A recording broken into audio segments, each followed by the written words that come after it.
주님의 교회 성도 여러분 반갑습니다. 3월 8일 월요일 매일 말씀 묵상 시작하겠습니다. 함께 부르실 찬양은 우리 함께 기도의 기찬 452장입니다. 우리 함께 기도해 주 앞에 나와 무릎 꿇고 베푸시는 주 하늘을 향해 두 손 들고 하늘 문이 열리고 은혜의 빗줄기 이 땅 가득 내리도록 마침내 주 오셔서 의의 빗줄기 우리 위에 부시도록 우리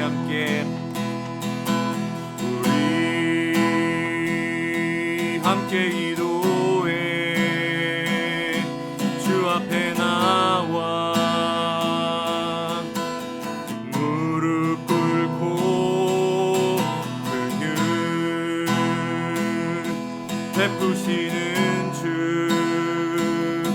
하늘을 향해 두 손 들고 하늘 문이 열리고 은혜의 빗줄기 이 땅 가득 내리도록 마침내 주 오셔서 의의 빗줄기 우리 위에 부시도록 우리 위에 부시도록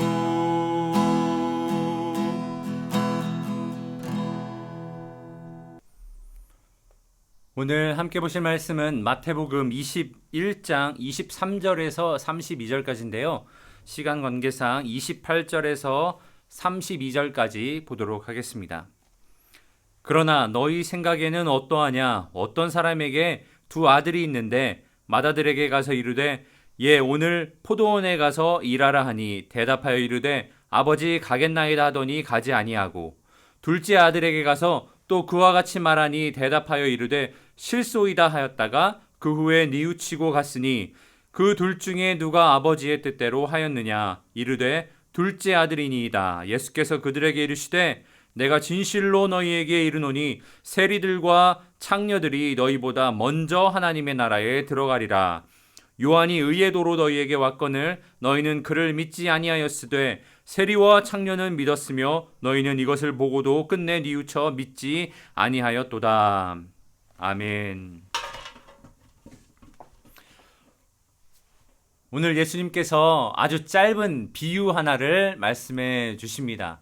아들이 둘 있는 포도원 주인이 있는데 두 아들에게 말합니다. 오늘 포도원 일이 바쁘니까 와서 나를 좀 도우라.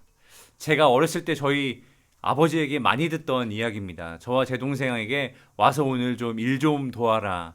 큰아들이 말합니다. 가겠습니다 하고 큰아들이 가지 않습니다. 아버지 입장에서는 괘씸하겠죠.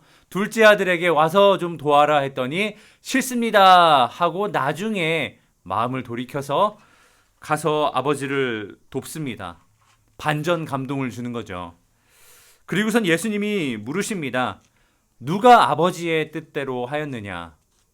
이 바보가 아닌 이상 이거에 대한 질문은 다 알겠죠? 둘째 아들이 아버지의 뜻대로 했습니다. 대답했습니다. 예수님은 이 비유를 통해 무엇을 말씀하고 싶으셨던 걸까요? 이 31절을 보면 잘 나와 있습니다. 31절에 내가 진실로 너희에게 이르노니 세리들과 창녀들이 너희보다 먼저 하나님의 나라에 들어가리라. 여기 보니까 세리와 창녀, 그 다음에 종교 지도자들, 여기서는 제사장과 장로들인데요. 여기서 세리와 창녀는 바로 누굴 말하냐? 둘째 아들입니다. 처음에는 하나님의 뜻대로 행하지 않다가 마음을 돌이켜 자신의 생각을 돌이켜 하나님의 뜻으로 돌이킨 사람, 둘째 아들은 바로 세리와 창녀들을 가리키는 거고, 아버지한테 일하러 가겠다고 하고 일하러 오지 않은 자들, 이 자들은 바로 누구냐? 바로 대제사장들과 장로들입니다. 하나님의 뜻대로 행하는 것처럼 보이지만 결국에는 하나님의 뜻대로 행하지 아니하는 사람들이었습니다. 그 당시에 이 대제사장들과 장로들을 세리와 창녀와 비교하는 것은 말을 할 수가 없는 비유입니다. 비교할 수 없을 만큼 고귀한 지위에 있는 사람들이었죠. 그런데 예수님께서는 세리와 창녀들이 너희들보다 먼저 하나님 나라에 들어가게 될 것이다 말합니다. 이걸 우리가 잘못 이해하면 안 됩니다. 세리와 창녀들이 먼저 들어가고 그 후에 대제사장들과 장로들도 들어간다라고 이해하시면 안 되고, 그 후에 누구라도 뉘우쳐 마음을 돌이키는 자는 하나님의 나라에 들어갈 수 있다라는 뜻입니다. 여기에 돌이키다, 마음을 뉘우치다, 메타멜레테이스라는 단어가 쓰였는데요. 후회되는 감정을 느끼고 그 다음에 생각을 달리하고 그 다음에 마음을 돌이키는 것을 말합니다. 이것은 구약시대에서도 이 선지자들이 가장 많이 선포했던 말씀입니다. 우상숭배를 하고 있는 이스라엘 백성들에게 너희는 지금 마음을 돌이켜서 그 우상숭배를 중단하고 하나님께 돌아오라. 그럼 하나님이 너희를 살리실 것이라.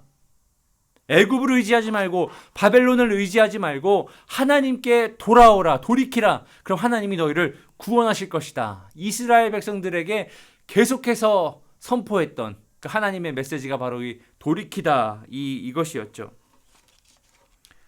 이 두 아들 모두에게서 저는 우리의 모습을 찾아보게 됩니다. 어떤 때는 이 하나님의 말씀에 깊이 공감하고 하나님의 말씀이 옳다 생각하면서 집으로 돌아가고 우리의 생활로 돌아가지만, 우리의 마음에 부담감이 있고 우리가 뭔가 바꿔야 될 게 있고 치루어야 할 대가가 있고 이럴 때는 금세 잊어버리기도 하고 적절하게 타협하기도 하고, 그리고 내 자신을 합리화하기도 하며 큰아들과 같이 그런 모습을 보일 때가 있습니다.